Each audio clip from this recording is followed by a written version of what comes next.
हाँ जी बेटा, अज तुहानूं कराउण जा रहे हैं mode of reproduction by single organism. की मीनिंग है ए सैक्शुअल रिप्रोडक्शन। ए सैक्शुअल रिप्रोडक्शन किन्ना च होएगी? ए सैक्शुअल रिप्रोडक्शन जो होएगी, ए सैक्शुअल रिप्रोडक्शन का मीनिंग की है? बाय यूजिंग सिंगल पेरेंट, इक्को ही पेरेंट होएगा जिहड़ा कि रिप्रोड्यूस करेगा इक्को ही ऑर्गेनिज्म तो अगे अगली जनरेशन बनेगी। ਉਹਨੂੰ ਅਸੀਂ ਕੀ ਕਹਿੰਦੇ ਆ ए सैक्शुअल रिप्रोडक्शन। ਜਦੋਂ ਅਸੀਂ ਕਰਾਂਗੇ ਤੁਹਾਨੂੰ ਸਾਰਾ ਸਮਝ ਆ ਜਾਏਗਾ ए सैक्शुअल रिप्रोडक्शन ਦਾ ਮੀਨਿੰਗ ਕੀ ਹੈਗਾ ਕਿ ਇੱਕ ਸਿੰਗਲ ਪੇਰੈਂਟ ਤੋਂ ਅੱਗੇ ਹੋਰ ਜਨਰੇਸ਼ਨ ਦਾ ਪ੍ਰੋਡਿਊਸ ਹੋਣਾ, ਤਾਂ ਉਹਨੂੰ ਅਸੀਂ ए सैक्शुअल रिप्रोडक्शन ਕਹਿੰਦੇ ਆ। ਅਸੀਂ ਸਭ ਤੋਂ ਪਹਿਲਾਂ ਫਿਸ਼ਨ ਦੇ ਨਾਲ ਸ਼ੁਰੂ ਕਰਦੇ ਹੈਗੇ ਆ। ਤਾਂ ਇਹਦੇ ਵਿੱਚ ਕੀ ਹੈਗਾ, ਅਮੀਬਾ ਦੀ ਫਸਟ ਐਗਜ਼ਾਮਪਲ ਲਈ ਹੈਗੀ ਹੈ। ਫਸਟ ਅਮੀਬਾ, ਇਹਨਾਂ ਦੇ ਵਿੱਚ ਬਾਈਨਰੀ ਫਿਸ਼ਨ। ਬਾਈਨਰੀ ਦਾ ਮੀਨਸ ਦੋ 'ਚ, ਫਿਸ਼ਨ ਦਾ ਮੀਨਸ ਟੁੱਟਣਾ। ਠੀਕ ਹੈ, ਤਾਂ ਫਿਸ਼ਨ ਦਾ ਮੀਨਸ ਟੁੱਟਣਾ। ਸਾਡਾ ਇੱਕ ਪੇਰੈਂਟ ਅਮੀਬਾ ਹੈਗਾ, ਆ ਨਿਊਕਲੀਅਸ ਹੈ। ਪਹਿਲਾਂ ਇਹਦਾ ਨਿਊਕਲੀਅਸ ਟੁੱਟੇਗਾ, ਫਿਰ ਐਵੇਂ ਸਾਈਟੋਪਲਾਜ਼ਮ ਟੁੱਟਣਾ ਸ਼ੁਰੂ ਹੋ ਜਾਏਗਾ। ਦੁਬਾਰਾ ਕਰ ਲਓ ਕਿ ਇੱਦਾਂ ਆ ਇੱਕ ਅਮੀਬਾ ਇਹ ਤੁਹਾਨੂੰ ਪਤਾ ਇਰੈਗੂਲਰ ਸ਼ੇਪ ਹੁੰਦੀ ਹੈ ਇਹਦੀ। ਆ ਇਹਦਾ ਨਿਊਕਲੀਅਸ ਹੈਗਾ, ਤਾਂ ਇੱਥੋਂ ਗਰੂਪ ਇੱਥੋਂ ਐਵੇਂ ਇਨਵਰਡਲੀ, ਠੀਕ ਹੈ, ਸੈੱਲ ਵਾਲ ਪਲਾਜ਼ਮਾ ਮੈਂਬਰੇਨ ਗਰੋ ਕਰਨੀ ਸ਼ੁਰੂ ਕਰੇਗੀ। ਤਾਂ ਇੱਦਾਂ ਅਮੀਬਾ ਤੋਂ ਇੱਕ ਤੋਂ ਕੀ ਬਣ ਜਾਣਗੇ, ਦੋ। It will separate into two tiny daughter amoeba. ਤਾਂ ਇੱਕੋ ਹੀ ਸੈੱਲ ਤੋਂ ਇਹ ਸੈਪਰੇਟ ਹੋ ਜਾਣਗੇ। ਹੌਲੀ ਹੌਲੀ ਹੌਲੀ ਹੌਲੀ ਇੱਥੋਂ ਬ੍ਰੇਕਡਾਊਨ ਹੋ ਜਾਊਗਾ, ਤਾਂ ਦੋ ਅਮੀਬਾ ਬਣ ਗਏ। ਇਸ ਕਰਕੇ ਇਹਨੂੰ ਬਾਈਨਰੀ ਫਿਸ਼ਨ ਕਿਹਾ ਜਾਂਦਾ ਹੈਗਾ। ਇੱਕੋ ਹੀ ਪੇਰੈਂਟ ਹੈ ਸ਼ੋਨ ਇਨ ਦੀ ਫਿਗਰ। ਠੀਕ ਹੈ, ਸਭ ਤੋਂ ਪਹਿਲਾਂ ਕੀ ਹੁੰਦੀ ਹੈ, ਕੈਰੀਓਕਾਈਨੇਸਿਸ। ਕੈਰੀਓਕਾਈਨਾਈਸਿਸ ਦਾ ਮੀਨਸ ਨਿਊਕਲੀਅਸ ਦਾ ਟੁੱਟਣਾ। ਪਹਿਲਾਂ ਕੀ ਹੋਏਗਾ, ਨਿਊਕਲੀਅਸ ਬ੍ਰੇਕਡਾਊਨ ਹੋਏਗਾ। ਸਾਈਮਲਟੇਨੀਅਸਲੀ ਸਾਈਟੋਕਾਈਨੋਸਿਸ ਹੋਏਗੀ। ਸਾਈਟੋਕਾਈਨਾਈਸਿਸ ਬੋਲਦੇ ਹਾਂ। ਸਾਈਟੋਪਲਾਜ਼ਮ ਤੇ ਦਾ ਬ੍ਰੇਕਡਾਊਨ ਹੋਣਾ into two parts, that is cytokinesis as shown in the figure. ਠੀਕ ਹੈ, ਪਹਿਲਾਂ ਕੀ ਹੈ, ਤੁਹਾਡਾ ਨਿਊਕਲੀਅਸ ਟੁੱਟ ਰਿਹਾ ਹੈਗਾ, ਤਾਂ ਹੌਲੀ ਹੌਲੀ ਹੌਲੀ ਸੈੱਲ ਪਲਾਜ਼ਮਾ ਮੈਂਬਰੇਨ ਇਨਵਰਡਲੀ ਗਰੋ ਕਰਦੀ ਹੈ। ਤਾਂ ਇੱਕ ਡਾਟਰ ਤੋਂ ਇੱਕ ਪੇਰੈਂਟ ਤੋਂ ਕਿੰਨੇ ਬਣ ਗਏ, ਦੋ ਡਾਟਰ। ਇੱਕ ਪੇਰੈਂਟ ਤੋਂ ਕੀ ਬਣ ਗਏ, ਦੋ ਡਾਟਰ ਅਮੀਬਾ ਬਣ ਗਏ। ਇਹਨੂੰ ਕੀ ਕਹਾਂਗੇ ਅਸੀਂ, ਬਾਈਨਰੀ ਫਿਸ਼ਨ ਕਹਾਂਗੇ। ਠੀਕ ਹੈ, ਜਿਹੜੇ ਪ੍ਰੋਟੋਜ਼ੋਨ ਹੈ, ਬੈਕਟੀਰੀਆ ਵਗੈਰਾ, ਇਹਨਾਂ ਦੇ ਵਿੱਚ ਕੀ ਹੁੰਦੀ ਹੈ, ਤੁਹਾਡੀ ਫਿਸ਼ਨ ਹੁੰਦੀ ਹੈਗੀ ਆ, ਤਾਂ ਇਹਨੂੰ ਬਾਈਨਰੀ ਫਿਸ਼ਨ ਕਹਿੰਦੇ ਹੈਗੇ ਆ। ਜਿਹੜਾ ਮਲੇਰੀਆ ਦਾ ਪੈਰਾਸਾਈਟ ਹੁੰਦਾ ਪਲਾਜ਼ਮੋਡੀਅਮ, ਉਹਦਾ ਨਾਮ ਕੀ ਹੈ, ਪਲਾਜ਼ਮੋਡੀਅਮ ਵਾਈਵੈਕਸ। ਇਹ ਲੀਵਰ ਦੇ ਵਿੱਚ ਅੱਗੇ ਜਾ ਕੇ ਗਰੋ ਕਰੇਗਾ। ਤਾਂ ਅਮੀਬਾ ਦੇ ਵਿੱਚ ਬਾਈਨਰੀ ਫਿਜ਼ਨ ਕੀਤੀ ਸੀ। ਇੱਕ ਅਮੀਬਾ ਕਿਸ 'ਚ ਟੁੱਟ ਗਿਆ, ਦੋ ਡਾਟਰ ਅਮੀਬਾ 'ਚ ਟੁੱਟ ਗਿਆ। ਠੀਕ ਹੈ, ਪਰ ਇਹਦੇ ਵਿੱਚ ਕੀ ਹੈ, ਇੱਕ ਸੈੱਲ ਬਹੁਤ ਸਾਰੇ ਅੱਗੇ ਸੈੱਲਾਂ 'ਚ ਸ਼ੋਨ ਇਨ ਫਿਗਰ। ਇੱਕ ਸੈੱਲ ਨਿਊਕਲੀਅਸ ਹੈ, ਇਹਦੇ ਹੀ ਅੱਗੇ ਫਰਦਰ ਇੱਦਾਂ, ਠੀਕ ਹੈ, ਬਹੁਤ ਸਾਰੇ ਸੈੱਲ ਬਣ ਜਾਂਦੇ ਹੈਗੇ ਆ। ਤਾਂ ਇਹਨੂੰ ਕੀ ਕਹਾਂਗੇ, ਮਲਟੀਪਲ ਫਿਜ਼ਨ। ਅਤੇ ਇਹਦੇ ਸਾਈਡ 'ਤੇ ਥਿੱਕ ਕੋਟਿੰਗ ਹੋ ਜਾਂਦੀ ਹੈਗੀ ਹੈ ਮਿਊਕਸ ਦੀ, ਪਲਾਜ਼ਮਾ ਮੈਂਬਰੇਨ ਦੀ। ਤਾਂ ਇਹ ਕੀ ਬਣ ਜੂਗਾ, ਸਿਸਟ ਬਣ ਜਾਂਦਾ ਹੈਗਾ। ਇਹਦੇ ਸਾਈਡ 'ਤੇ ਇੱਦਾਂ ਕੋਟਿੰਗ ਡਿਵੈਲਪ ਹੋ ਜਾਂਦੀ ਹੈਗੀ ਹੈ, ਤਾਂ ਇਹਨੂੰ ਕੀ ਕਹਾਂਗੇ, ਸਿਸਟ। ਜਦੋਂ ਵੀ ਫੇਵਰੇਬਲ ਕੰਡੀਸ਼ਨ ਆਉਣਗੀਆਂ, ਟੈਂਪਰੇਚਰ, ਫੂਡ ਮਿਲੇਗਾ, ਵਾਟਰ, ਠੀਕ ਹੈ, ਇਹੋ ਕੰਡੀਸ਼ਨਸ ਹੈ ਨਾ ਲਿਵਿੰਗ ਲਈ, ਤਾਂ ਇਹ ਜਿਹੜੀ ਸਿਸਟ ਹੈਗਾ ਟੁੱਟ ਜਾਏਗਾ। ਇਹ ਸਿਸਟ ਮੈਂਬਰੇਨ ਟੁੱਟ ਜਾਏਗੀ ਔਰ ਇਹ ਟਾਈਨੀ ਜਿਹੜੇ ਨਿਊਲੀ ਫੋਰਮਡ ਪਲਾਜ਼ਮੋਡੀਅਮ ਹੈ ਇਹਦੇ ਵਿੱਚੋਂ ਬਾਹਰ ਆ ਜਾਣਗੇ। ਤਾਂ ਇਸ ਨੂੰ ਅਸੀਂ ਕੀ ਕਹਿੰਦੇ ਹਾਂ, ਮਲਟੀਪਲ ਫਿਸ਼ਨ। ਬਹੁਤ 'ਚ ਟੁੱਟਣਾ। ਠੀਕ ਹੈ, ਕਿਹਦੇ ਵਿੱਚ ਹੁੰਦੀ ਹੈ, ਪਲਾਜ਼ਮੋਡੀਅਮ। ਪਲਾਜ਼ਮੋਡੀਅਮ ਕੀ ਹੈ, ਮਲੇਰੀਆ ਪੈਰਾਸਾਈਟ ਹੈ। ਮਲੇਰੀਆ ਦਾ ਪੈਰਾਸਾਈਟ ਹੈ, ਇੱਕ ਪ੍ਰੋਟੋਜੋ ਹੈ। ਪ੍ਰੋਟੋਜੋਨ ਹੈਗਾ, ਪ੍ਰੋਟੋਜੋਆ ਕਿੰਗਡਮ 'ਚ ਆਉਂਦਾ ਹੈਗਾ। ਕਲਾਸੀਫਿਕੇਸ਼ਨ ਅਸੀਂ ਪ੍ਰੋਟੋਜੋਨ ਕਲਾਸ 'ਚ ਇਹਦੀ ਕਰਦੇ ਹੈਗੇ ਆ। ਦੁਬਾਰਾ ਕਰ ਲਓ। ਬਾਈਨਰੀ ਫਿਜ਼ਨ ਕਿਸ 'ਚ ਹੁੰਦੀ ਹੈ? ਅਮੀਬਾ 'ਚ। ਅਮੀਬਾ ਇਹ ਵੀ ਇੱਕ ਪ੍ਰੋਟੋਜੋਆ ਕਲਾਸ 'ਚ ਆਉਂਦਾ, ਪ੍ਰੋਟੋਜੋਆ। ਔਰ ਜਿਹੜੀ ਹੈਗੀ ਆ ਸਾਡੀ ਮਲਟੀਪਲ ਫਿਜ਼ਨ ਕਿਸ 'ਚ ਹੋਏਗੀ? ਠੀਕ ਆ, ਪਲਾਜ਼ਮੋਡੀਅਮ 'ਚ। ਪਲਾਜ਼ਮੋਡੀਅਮ ਮਲੇਰੀਆ ਦਾ ਪੈਰਾਸਾਈਟ ਹੈਗਾ ਪਲਾਜ਼ਮੋਡੀਅਮ। ਔਰ ਇਸ ਤੋਂ ਬਿਨਾਂ ਬਾਈਨਰੀ ਫਿਜ਼ਨ ਲਾਸ਼ਮੇਨੀਆ ਜਿਹੜਾ ਹੈਗਾ ਇੱਕ ਇੱਦਾਂ ਦਾ ਲੰਬਾ ਜਿਹਾ ਸਪਿੰਡਲ ਸ਼ੇਪ ਹੁੰਦਾ। ਠੀਕ ਆ, ਇਹ ਵੀ ਇੱਕ ਪ੍ਰੋਟੋਜ਼ੋਨ ਹੈ ਲਾਸ਼ਮੇਨੀਆ। ਇਹਦੇ ਕਰਕੇ ਡਿਜ਼ੀਜ਼ ਹੁੰਦੀ ਹੈ ਕਾਲਾ ਅਜ਼ਾਰ। ਠੀਕ ਹੈ, ਵਿਪ ਲਾਈਕ ਤੇ ਲਿਖਿਆ ਹੋਇਆ। ਲੈਸ਼ਮੇਨੀਆ ਜਿਹੜਾ ਹੈਗਾ ਉਹਦੇ ਕਰਕੇ ਕਾਲਾ ਅਜ਼ਾਰ ਡਿਜ਼ੀਜ਼ ਹੋ ਜਾਂਦੀ ਹੈਗੀ ਹੈ। ਇੱਥੇ ਤੁਹਾਡੀ ਐਕਟੀਵਿਟੀ ਦਿਖਾਈ ਹੈ ਤੁਸੀਂ ਜੀਸਟ ਦੇ ਵਿੱਚ ਬਡਿੰਗ ਅਤੇ ਬ੍ਰੈਡ ਮੋਲਡ ਦੀ। ਇਹ ਥੋੜ੍ਹੀ ਦੇਰ ਬਾਅਦ ਜਦੋਂ ਵੀ ਟੋਪਿਕ ਆਏਗਾ ਉਦੋਂ ਅਸੀਂ ਕਰਦੇ ਹੈਗੇ ਹਾਂ। ਦੈਨ ਫਰੈਗਮੈਂਟੇਸ਼ਨ ਹੈ। ਅਸੀਂ ਪੌਂਡ, ਅਗਰ ਕੋਈ ਤਲਾਬ ਹੈਗਾ ਪੌਂਡ, ਉਹਦੇ ਵਿੱਚ ਸਟੈਗਨੇਟ ਵਾਟਰ ਮੀਨਸ ਖੜਿਆ ਹੋਇਆ ਪਾਣੀ। ਤਾਂ ਪੌਂਡ ਦੇ ਉੱਤੇ ਕੀ ਜੰਮੀ ਹੋਏਗੀ? ਇੱਦਾਂ ਹਰਿਆਵਲ ਜੰਮੀ ਹੋਏਗੀ, ਹਰੀ ਕਾਈ ਜੰਮੀ ਹੋਏਗੀ, ਐਲਗੀ। ਠੀਕ ਹੈ, ਐਲਗੀ। ਅਗਰ ਤੁਸੀਂ ਉਹਨੂੰ ਜਰਾ ਕੁ ਲੈ ਕੇ ਮਾਈਕਰੋਸਕੋਪ 'ਚ ਵਾਟਰ ਡਰੋਪ ਦੇਖੋ ਤਾਂ ਤੁਹਾਨੂੰ ਸਪਾਇਰੋਗਾਇਰਾ ਨਜ਼ਰ ਆਉਣਗੇ। ਸਪਾਇਰੋਗਾਇਰਾ ਜਿਹੜੇ ਹੁੰਦੇ ਆ ਗ੍ਰੀਨ ਕਲਰ ਦੇ ਹੋਣਗੇ। I will make diagram of spirogyra. They will like ladder shape. ਠੀਕ ਹੈ, ਇੱਦਾਂ ਲੰਬੇ ਹੋਣਗੇ। ਇਹਨਾਂ ਦੇ ਸੈੱਲ ਹੋ ਗਏ, ਗ੍ਰੀਨ ਕਲਰ ਦੇ ਹੁੰਦੇ ਆ ਬੇਟਾ, ਗ੍ਰੀਨ ਪੈਨ ਲੈਣਾ ਚਾਹੀਦਾ। ਤਾਂ ਇਹਦੇ ਵਿੱਚ ਕਲੋਰੋਪਲਾਸਟ ਹੋਏਗਾ ਔਰ ਇਹਨਾਂ ਦਾ ਨਿਊਕਲੀਅਸ ਹੈ। ਤਾਂ ਸਪਾਇਰੋਗਾਇਰਾ ਦੇ ਵਿੱਚ ਇੱਦਾਂ ribbon shape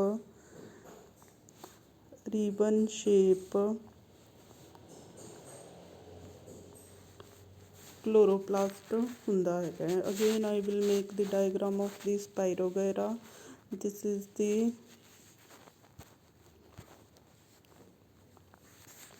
they have the structure like this। Spirogyra ਦੀ ਜੋ ਸਟਰਕਚਰ ਹੈ ਉਹ ਕਿੱਦਾਂ ਦੀ ਹੋਏਗੀ? ਲੈਡਰ ਲਾਈਕ ਇੱਦਾਂ ਬਣਾਉਣੀ ਹੈਗੀ ਹੈ। ਜਿਹੜੀ ਆ ਸੈਂਟਰ ਹੈ ਐਵੇਂ ਕਰਕੇ ਬਣਾ ਲਓ। ਠੀਕ ਹੈ, ਆ ਇੱਕ ਸੈੱਲ, ਦੂਸਰਾ, ਤੀਸਰਾ। ਇਹਦੇ ਵਿੱਚ ਜਿਹੜਾ ਇੱਦਾਂ ਡਬਲ ਦਿਖਾਉਣਾ ਕਲੋਰੋਪਲਾਸਟ ਰੀਬਨ ਸ਼ੇਪ ਹੋਣਗੇ। ਠੀਕ ਹੈ, ਦਿਸ is the chloroplast ribbon the form 'ਚ ਇੱਦਾਂ ਕਰਕੇ। ਅਤੇ ਆਹ ਨਿਊਕਲੀਅਸ ਹੋਏਗਾ। ਇਹਦੇ ਵਿੱਚ ਕੀ ਹੁੰਦੀ ਹੈ? ਫਰੈਗਮੈਂਟੇਸ਼ਨ। ਇੱਕੋ ਹੀ 2 'ਚ ਟੁੱਟ ਜੂ, 3 'ਚ, 4 'ਚ, ਤਾਂ ਨਵੇਂ ਸਪਾਇਰੋਗਾਇਰਾ ਬਣ ਜਾਣਗੇ। ਤਾਂ ਇੱਕ ਸਪਾਇਰੋਗਾਇਰਾ ਜਿਵੇਂ ਇੱਦਾਂ 1 2 3, ਤਾਂ ਇਹਨੂੰ ਫਰੈਗਮੈਂਟੇਸ਼ਨ ਕਹਿੰਦੇ ਆ। ਫਰੈਗਮੈਂਟੇਸ਼ਨ ਮੀਨਸ ਸਪਾਇਰੋਗਾਇਰਾ ਦਾ ਟੁੱਟਣਾ। ਠੀਕ ਹੈ, ਛੋਟੇ ਖੰਡਾਂ ਦੇ ਵਿੱਚ, ਹਿੱਸਿਆਂ ਦੇ ਵਿੱਚ ਉਹ ਤੋਂ ਨਵਾਂ ਸਪਾਇਰੋਗਾਇਰਾ ਬਣਨਾ, ਇਹਨੂੰ ਕੀ ਕਹਿੰਦੇ ਹਾਂ ਅਸੀਂ? ਫਰੈਗਮੈਂਟੇਸ਼ਨ ਬੋਲਦੇ ਹਾਂ। ਇਸੇ ਤਰ੍ਹਾਂ ਰੀਜਨਰੇਸ਼ਨ ਹੈਗੀ ਹੈ। ਰੀਜਨਰੇਸ਼ਨ ਕਿਹਨਾਂ 'ਚ ਹੁੰਦੀ ਹੈ? Regeneration as title is already given. ਤਾਂ ਜਿਵੇਂ ਆਹ ਪਲਨੇਰੀਆ ਹੈਗਾ, ਪਲਨੇਰੀਆ ਜਿਹੜਾ 1 ਤੋਂ 2, ਇਹਦਾ ਜਿੰਨਾ ਵੀ ਛੋਟੇ ਤੋਂ ਛੋਟੇ ਹਿੱਸਾ, ਜਿਵੇਂ ਸੈਂਟਰ ਪੱਟ ਲਿਆ, ਤਾਂ ਇਹਦੇ ਉੱਤੇ ਕੀ ਡਿਵੈਲਪ ਹੋ ਜਾਏਗਾ? ਹੈੱਡ। ਅਤੇ ਪਿੱਛੇ ਵਾਲੇ ਹਿੱਸੇ 'ਤੇ ਕੀ ਹੋ ਜਾਏਗਾ? ਟੇਲ ਡਿਵੈਲਪ ਹੋ ਜਾਏਗੀ। ਤਾਂ ਇੱਕ ਪਲਨੇਰੀਆ ਤੋਂ ਕਿੰਨੇ ਸਾਰੇ ਪਲਨੇਰੀਆ ਬਣ ਸਕਦੇ ਆ? ਉਹਦੇ ਟੁਕੜੇ ਹੋ ਗਏ, ਹਰ ਇੱਕ ਟੁਕੜਾ ਰੀਜਨਰੇਸ਼ਨ ਪਾਵਰ ਕਰ ਸਕਦਾ ਹੈ। ਜਿਵੇਂ ਸਾਡੀ ਛਿਪਕਲੀ ਜਿਵੇਂ ਛਿਪਕਲੀ ਹੁੰਦੀ ਹੈ, ਠੀਕ ਹੈ, ਉਹਦੀ ਪੂਛ ਰੀਜਨਰੇਟ ਹੋ ਜਾਂਦੀ ਹੈਗੀ ਹੈ।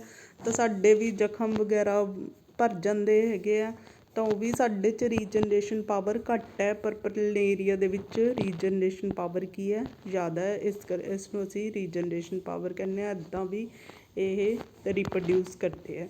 ਉਸ ਤੋਂ ਬਾਅਦ ਆ ਗਿਆ ਬਡਿੰਗ। ਇਹ ਕੀ ਦਿਖਾਇਆ ਹੋਇਆ? ਹਾਈਡਰਾ।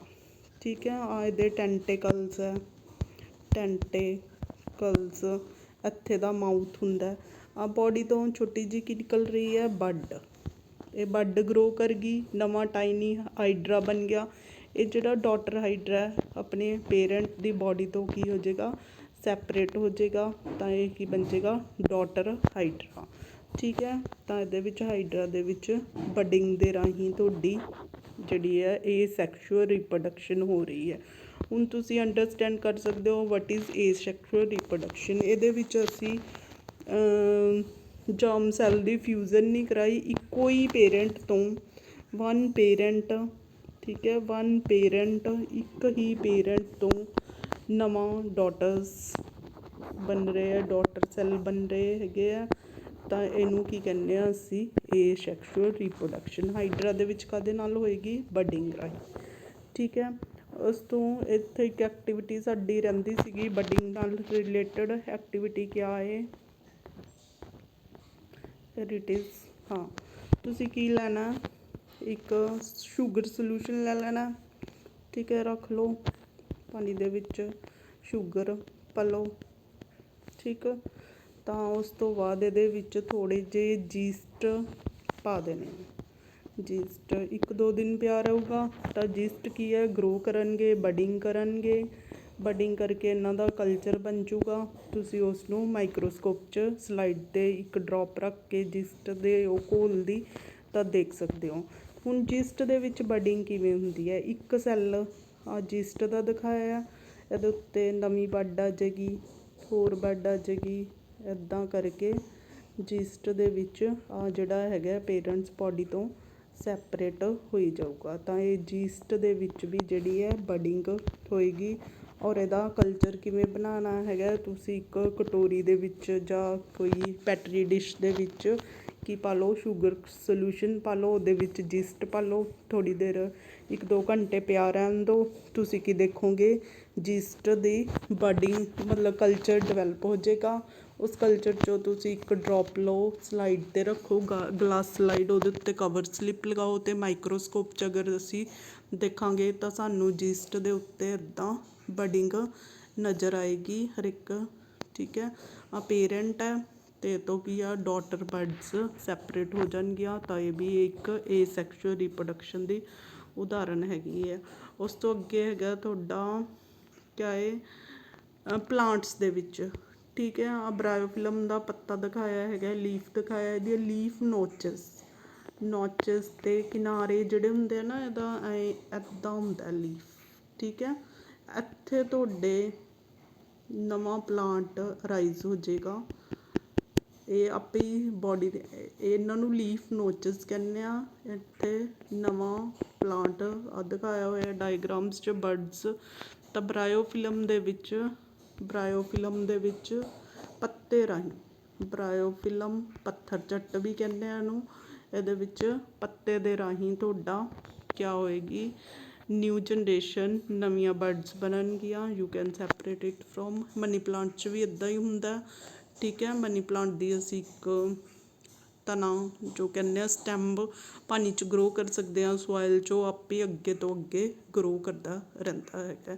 ਉਸ ਤੋਂ ਬਾਅਦ ਆ ਗਿਆ ਤੁਹਾਡਾ ਸਪੋਰ ਫੋਰਮੇਸ਼ਨ। ਇਹ ਕੀ ਦਿਖਾਈ ਹੈ? ਰਾਈਜੋਪਸ ਨਾਮ ਦੀ ਫੰਗਸ ਉੱਲੀ, ਇਹਨੂੰ ਬ੍ਰੈਡ ਮੋਲਡ ਵੀ ਕਹਿੰਦੇ ਆ, ਬ੍ਰੈਡ ਮੋਲਡ ਵੀ ਬੋਲਦੇ ਆ। ਇਹਦਾ ਕਲਚਰ ਤੁਸੀਂ ਕਿਵੇਂ ਬਣਾਉਣਾ ਹੈਗਾ? ਇੱਕ ਬ੍ਰੈਡ ਦਾ ਪੀਸ ਰੱਖ ਦਿਓ, 1-2 ਬ੍ਰੈਡ, ਥੋੜ੍ਹੇ ਕੁ ਦਿਨਾਂ ਬਾਅਦ ਉਹਦੇ ਉੱਤੇ ਕਾਟਨ ਵਰਗੇ ਵਾਈਟ ਫਫੂੰਦ ਜੰਮ ਜਾਏਗੀ, ਠੀਕ ਹੈ। ਉਸ ਨੂੰ ਲੈਬ 'ਚ ਤੁਸੀਂ ਫੋਰਸੈਪ ਦੇ ਨਾਲ ਇਹ ਫਫੂੰਦ ਨੂੰ ਤੁਸੀਂ ਸਲਾਈਡ 'ਤੇ ਰੱਖੋ, ਇੱਕ ਡਰੋਪ ਪਾਣੀ ਦੀ ਪਾਓ ਅਤੇ ਤੁਸੀਂ ਰਾਈਜੋਪਸ ਉੱਲੀ ਨੂੰ ਦੇਖ ਸਕਦੇ ਹੋ। ਰਾਈਜੋਪਸ ਉੱਲੀ ਦੇ ਵਿੱਚ ਕਿਵੇਂ ਹੈਗਾ? ਆ ਇਹਦੀਆਂ ਰਾਈਜੋਹਾਈਟਸ ਹੈ, ਠੀਕ ਆ। ਹਾਈਫਾ ਹੋ ਗਿਆ, ਜਿਹੜੇ ਹੌਰੀਜ਼ੈਂਟਲ ਆ ਉਹਨਾਂ ਨੂੰ ਹਾਈਫਾ ਬੋਲਦੇ ਆ। ਔਰ ਜਿਹੜੇ ਆ ਵਰਟੀਕਲਸ ਹੈਗੀਆਂ ਇਹਨਾਂ ਨੂੰ ਸਪਰੋਂਜੀਓ,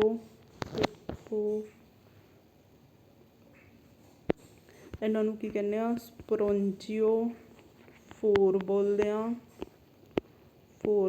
ਆ। ਇਹਨਾਂ ਉੱਤੇ ਆ ਸਪਰੋਂਜੀਆ ਲੱਗੇ ਹੁੰਦੇ ਆ, ਸਪਰੋਂਜੀਆ ਬੀਜਾਣੂ ਥੈਲੀ।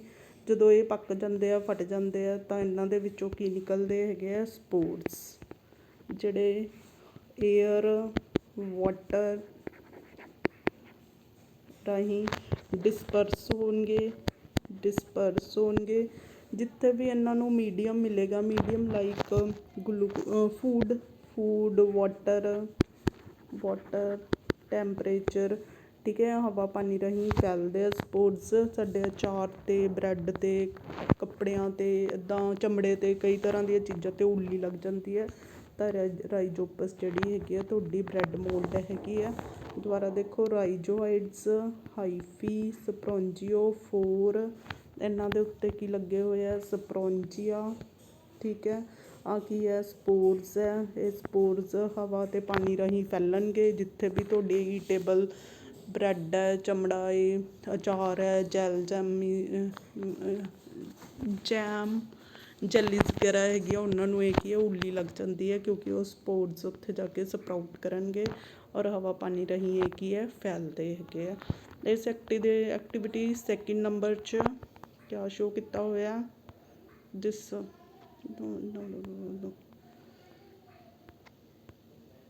ਪਹਿਲੀ ਦੇ ਵਿੱਚ ਜਿਸ ਤਰ੍ਹਾਂ ਹੀ ਸਲਾਈਡ ਬਣਾਈ ਸੀ ਅਸੀਂ, ਅਤੇ ਆ ਬ੍ਰੈਡ ਦੀ ਮਤਲਬ ਇਹਦੇ ਲਈ ਕੰਡੀਸ਼ਨ ਕੀ ਹੈ, ਡਾਰਕ, ਮੋਇਸਟ ਅਤੇ ਕੂਲ ਇਨਵਾਇਰਮੈਂਟ ਚਾਹੀਦਾ ਤਾਂ ਤੁਹਾਡੀ ਬ੍ਰੈਡ ਮੋਲਡ ਡਿਵੈਲਪ ਹੋ ਜਾਏਗੀ। ਠੀਕ ਹੈ। 1-2 ਹਫ਼ਤਿਆਂ 'ਚ ਲੱਗ ਜਾਂਦੀ ਹੈ ਉੱਲੀ, ਉਹਨੂੰ ਮੈਗਨੀਫਾਈ ਗਲਾਸ ਜਾਂ ਮਾਈਕਰੋਸਕੋਪ ਦੇ ਅੰਡਰ ਤੁਸੀਂ ਦੇਖ ਸਕਦੇ ਹੋ। ਤਾਂ ਬ੍ਰੈਡ ਮੋਲਡ ਰਾਈਜੋਪਸ ਨਾਮ ਦੀ ਫੰਗਸ ਜਿਹੜੀ ਹੈ ਲੱਗਦੀ ਹੈਗੀ ਹੈ ਪਲਾਂਟਸ 'ਤੇ। ਔਰ ਇਹ ਸਪਾਇਰੋਗਾਇਰਾ ਦਾ ਕਲਚਰ ਤੁਸੀਂ ਕਿੱਥੋਂ ਬਣਾ ਸਕਦੇ ਹੋ, ਪੌਂਡ ਤੋਂ। ਪੌਂਡਸਕਮ ਲੈਣੀ ਹੈਗੀ ਆ, ਉਹਨੂੰ ਮਾਈਕਰੋਸਕੋਪ 'ਚ ਦੇਖਣਾ ਤਾਂ ਤੁਹਾਨੂੰ ਕੀ ਹੈ, ਸਪਾਇਰੋਗਾਇਰਾ ਦੀ ਉੱਲੀ, ਸਪਾਇਰੋਗਾਇਰਾ ਨਜ਼ਰ ਆਉਣਗੇ ਜਿਨ੍ਹਾਂ ਦੇ ਵਿੱਚ ਰੀਵਨ ਸ਼ੇਪ ਉਹ ਹੁੰਦਾ ਹੈਗਾ। ਔਰ ਜੋ ਬ੍ਰਾਇਓਫਿਲਮ ਹੈ, ਇਹਦੇ ਪੱਤਿਆਂ ਨੂੰ ਤੁਸੀਂ ਮੋਇਸਟ ਜਗ੍ਹਾ 'ਤੇ ਰੱਖ ਦਿਓ, ਮਤਲਬ ਸੋਇਲ ਜਿਹੜੀ ਕਿ ਮੋਇਸਚਰ ਵਾਲੀ ਹੈਗੀ ਆ ਉੱਥੇ ਰੱਖੋਗੇ ਤਾਂ ਤੁਹਾਡੀਆਂ ਇਹ ਬਰਡਸ ਕੀ ਹੈ, ਨਜ਼ਰ ਆ ਜਾਣਗੀਆਂ। ਟਿਸ਼ੂ ਕਲਚਰ ਕਿਵੇਂ ਬਣਾ ਸਕਦੇ ਆ, ਟਿਸ਼ੂ ਕਲਚਰ ਦਾ ਮੀਨਿੰਗ ਕੀ ਹੈ, ਇੱਕ ਸੈੱਲ ਦਾ ਅੱਗੇ ਬਹੁਤੇ ਸੈੱਲਾਂ 'ਚ ਟੁੱਟ ਜਾਣਾ। ਨਿਊਕਲੀਅਸ ਦਿਖਾ ਰਹੇ ਆ ਸੈਂਟਰ 'ਚ। ਠੀਕ ਹੈ। ਤਾਂ ਉਹਨੂੰ ਟਿਸ਼ੂ ਇੱਦਾਂ, ਫਿਰ ਹਰੇਕ ਇੱਕ ਸੈੱਲ ਤੋਂ ਨਵਾਂ ਪਲਾਂਟ ਬਣਨਾ, ਉਹਨੂੰ ਟਿਸ਼ੂ ਕਲਚਰ ਕਹਿੰਦੇ ਹੈਗੇ ਆ। ਇੱਦਾਂ ਇੱਕ ਸੈੱਲਾਂ ਦਾ ਗੁੱਛਾ ਬਣ ਜਾਂਦਾ, ਉਹਨੂੰ ਕੀ ਕਹਿੰਦੇ ਆ, ਕੈਲਸ ਬੋਲਦੇ ਹੈਗੇ ਆ। ਤਾਂ ਹਰ ਇੱਕ ਸੈੱਲ ਤੋਂ ਤੁਸੀਂ ਕੀ ਹੈ, ਇੱਕ ਨਵਾਂ ਪਲਾਂਟ ਬਣਾ ਸਕਦੇ ਹੋ। ਪਲਾਂਟ ਕੀ ਹੈ, ਬਿਲਕੁਲ ਸੇਮ ਆਪਣੇ ਪੇਰੈਂਟ ਵਰਗਾ ਹੋਏਗਾ। ਕੁਐਸਚਨਸ ਹੈਗੇ ਆ, ਬਾਈਨਰੀ ਫਿਜ਼ਨ ਅਤੇ ਮਲਟੀਪਲ ਫਿਜ਼ਨ 'ਚ ਕਿਵੇਂ ਸੈਪਰੇਟ ਹੈ। ਇੱਕ ਸੈੱਲ ਕਿਸ 'ਚ ਟੁੱਟਿਆ, 2 ਟਾਈਨੀ ਅਮੀਬਾ 'ਚ। ਠੀਕ ਹੈ। ਇਹਨੂੰ ਬਾਈਨਰੀ ਫਿਸ਼ਨ ਬੋਲਦੇ ਆ। ਮਲਟੀਪਲ ਫਿਜ਼ਨ 'ਚ ਇੱਕ ਸੈੱਲ ਅੱਗੇ ਬਹੁਤ ਸਾਰੇ ਸੈੱਲਾਂ 'ਚ ਟੁੱਟ ਜਾਂਦਾ। ਪਲਾਜ਼ਮੋਡੀਅਮ ਦੇ ਵਿੱਚ ਹੁੰਦਾ, ਇੱਕ ਸੈੱਲ ਤੋਂ ਕੀ ਬਣ ਗਏ, ਜ਼ਿਆਦਾ ਸੈੱਲ। ਠੀਕ ਹੈ। ਬਹੁਤ ਸਾਰੇ ਸੈੱਲ ਬਣ ਗਏ ਤਾਂ ਉਹਨੂੰ ਕੀ ਕਹਿੰਦੇ ਹਾਂ ਅਸੀਂ, ਮਲਟੀਪਲ ਫਿਸ਼ਨ ਕਵਾਂਗੇ। ਠੀਕ ਹੈ। ਪਲਾਜ਼ਮੋਡੀਅਮ ਦੇ ਵਿੱਚ ਹੁੰਦੀ ਹੈ, ਉਹ ਅਮੀਬਾ ਦੇ ਵਿੱਚ ਹੁੰਦੀ ਹੈ। ਇਹਦੇ ਵਿੱਚ ਸਿਸਟ ਬਣਦਾ ਹੈਗਾ ਮਲਟੀਪਲ ਫਿਜ਼ਨ 'ਚ। How will organism be benefited if they reproduce through spores. Spores ਰਾਹੀਂ ਰੀਪਰੋਡਕਸ਼ਨ ਕਿਸ 'ਚ ਹੁੰਦੀ ਸੀ, ਰਾਈਜੋਪਸ 'ਚ। ਰਾਈਜੋਪਸ ਕੀ ਹੈ, ਇੱਕ ਤਰ੍ਹਾਂ ਦੀ ਉੱਲੀ ਹੈਗੀ ਹੈ, ਬ੍ਰੈਡ ਮੋਲਡ ਕਹਿੰਦੇ ਆ। ਤਾਂ ਜਦੋਂ ਇਹ ਸਪੋਰਸ ਜਾ ਕੇ ਪੁੰਗਰਨਗੇ, ਸਪਰਾਊਟ ਕਰਨਗੇ ਤਾਂ ਸੇਮ ਉੱਦਾਂ ਦੀ ਬਣੇਗੀ ਜਿੱਦਾਂ ਦੇ ਪੇਰੈਂਟ ਸੀਗੇ। ਠੀਕ ਹੈ। ਉਸੇ ਤਰ੍ਹਾਂ ਦੀ ਸੇਮ ਜੈਨੇਟਿਕ ਮਟੀਰੀਅਲ ਵਾਲੀ ਰਾਈਜੋਪਸ ਬਣੇਗੀ ਜਿਸ ਤਰ੍ਹਾਂ ਦੇ ਪੇਰੈਂਟ ਸੀ, ਤਾਂ ਇਹਦੇ ਵਿੱਚ ਕੋਈ ਵੀ ਜੈਨੇਟਿਕ ਵੇਰੀਏਸ਼ਨ ਨਹੀਂ ਆਉਂਦੀ ਹੈਗੀ। Can you think of reason why more complex organism can't give rise to new individual through regeneration. ਕਿ ਤੁਸੀਂ ਇਹਨਾਂ ਦੇ ਵਿੱਚ ਰੀਜਨਰੇਸ਼ਨ ਘੱਟ ਹੁੰਦੀ ਹੈ, ਜਿਹੜੇ ਕੰਪਲੈਕਸ ਔਰਗਨਿਜ਼ਮ ਹੈ ਉਹਨਾਂ ਦੇ ਵਿੱਚ ਰੀਜਨਰੇਸ਼ਨ ਪਾਵਰ ਘੱਟ ਹੁੰਦੀ ਹੈ। ਠੀਕ ਹੈ। ਜਿਵੇਂ ਫੋਰ ਐਗਜ਼ਾਮਪਲ ਅਸੀਂ ਲਈਏ ਤਾਂ ਸਾਡੇ ਵਿੱਚ ਰੀਜਨਰੇਸ਼ਨ ਪਾਵਰ ਦੀ ਬਹੁਤ ਘੱਟ ਹੈ। ਜਿਵੇਂ ਸਾਡੇ ਥੋੜ੍ਹੇ ਬਹੁਤ ਜ਼ਖਮ ਹੀ ਭਰਦੇ ਹੈਗੇ ਆ, ਇੱਦਾਂ ਨਹੀਂ ਹੈਗਾ ਕਿ ਨਵਾਂ ਇੰਡੀਵਿਜੂਅਲ ਪ੍ਰੋਡਿਊਸ ਕਰ ਸਕੀਏ ਅਸੀਂ ਇੱਕੋ ਹੀ ਇੰਡੀਵਿਜੂਅਲ ਤੋਂ। ਵੈਜੀਟੇਟਿਵ ਰੀਪਰੋਡਕਸ਼ਨ, ਜਿਵੇਂ ਆਹ ਰੋਜ਼ ਹੈਗਾ, ਰੋਜ਼ ਦੀ ਤੁਸੀਂ ਕਲਮ ਲਗਾ ਸਕਦੇ ਹੋ, ਉਹ ਤੋਂ ਕੀ ਹੈ, ਨਵਾਂ ਪਲਾਂਟ ਪ੍ਰੋਡਿਊਸ ਹੋ ਜਾਊਗਾ। ਧਨੀਆ ਪੁਦੀਨਾ ਹੈ, ਉਹਦੀਆਂ ਤੁਸੀਂ ਸਟੈਂਪ ਲਗਾਉਂਦੇ ਹੋ। ਠੀਕ ਹੈ। ਤਾਂ ਨਵਾਂ ਜੋ ਹੈ ਸਟੈਮ ਰਾਹੀਂ ਤੁਹਾਡੀ ਵੈਜੀਟੇਟਿਵ ਰੀਪਰੋਡਕਸ਼ਨ ਹੋਏਗੀ। ਇੱਦਾਂ ਹੋਰ ਠੀਕ ਆ, ਜਿਹਨੇ ਬਸ ਇਹੋ ਸੀਗਾ ਥੋੜ੍ਹਾ ਬਹੁਤ। Tissue culture I will repeat again. ਠੀਕ ਹੈ। What is asexual reproduction. Sexual reproduction ਕੀ ਹੈ, ਸਿੰਗਲ ਔਰਗਨਿਜ਼ਮ ਤੋਂ ਅੱਗੇ ਨਵੇਂ ਔਰਗਨਿਜ਼ਮ ਦਾ ਬਣਨਾ, ਮਤਲਬ ਇੱਕੋ ਹੀ ਪੇਰੈਂਟ ਤੋਂ ਅੱਗੇ ਡਾਟਰ ਦਾ ਬਣਨਾ, ਡਾਟਰ ਸੈੱਲਾਂ ਦਾ ਬਣਨਾ, ਉਹਨੂੰ ਕੀ ਕਹਿੰਦੇ ਹਾਂ ਅਸੀਂ ਏਸੈਕਸ਼ੂਅਲ ਜਾਂ ਸਿੰਗਲ ਔਰਗਨਿਜ਼ਮ ਤੋਂ ਰਿਪਰੋਡਕਸ਼ਨ ਕਹਿੰਦੇ ਹਾਂ। ਸਭ ਤੋਂ ਪਹਿਲੀ ਐਕਟੀਵਿਟੀ ਹੈਗੀ ਹੈ ਜੀਸਟ ਦੇ ਵਿੱਚ ਬਡਿੰਗ। ਜੀਸਟ ਦੇ ਕਲਚਰ ਕਿਵੇਂ ਬਣਾਉਣਾ ਹੈਗਾ, ਤੁਸੀਂ ਕੀ ਕਰੋਗੇ, ਇੱਕ ਪੈਟਰੀ ਡਿਸ਼ ਦੇ ਵਿੱਚ ਸ਼ੂਗਰ ਸੋਲਿਊਸ਼ਨ ਲਓਗੇ, ਉਹਦੇ ਵਿੱਚ ਜੀਸਟ ਪਾ ਦੋਗੇ। ਜੀਸਟ ਦੇ ਵਿੱਚ ਕੀ ਹੋਏਗੀ, ਬਡਿੰਗ ਹੋ ਜਾਏਗੀ। ਜੀਸਟ ਦੇ ਵਿੱਚ ਕੀ ਹੋਏਗੀ, ਬਡ ਨਿਕਲ ਆਏਗੀ। ਤਾਂ ਉਸ ਤੋਂ ਬਾਅਦ ਹੈਗਾ ਸਪਾਇਰੋ ਬ੍ਰੈਡ ਦੀ, ਬ੍ਰੈਡ ਦਾ ਕਲਚਰ, ਬ੍ਰੈਡ ਰੱਖ ਦੋਗੇ, ਉਹਨੂੰ ਉੱਲੀ ਲੱਗ ਜਾਂਦੀ ਹੈਗੀ ਹੈ ਰਾਈਜੋਪਸ। ਤਾਂ ਉਹ ਤੋਂ ਉਹਨੂੰ ਤੁਸੀਂ ਮਾਈਕਰੋਸਕੋਪ 'ਚ ਦੇਖੋਗੇ ਤੁਹਾਨੂੰ ਉੱਲੀ ਨਜ਼ਰ ਆਏਗੀ, ਸਪੋਰਸ ਵਗੈਰਾ।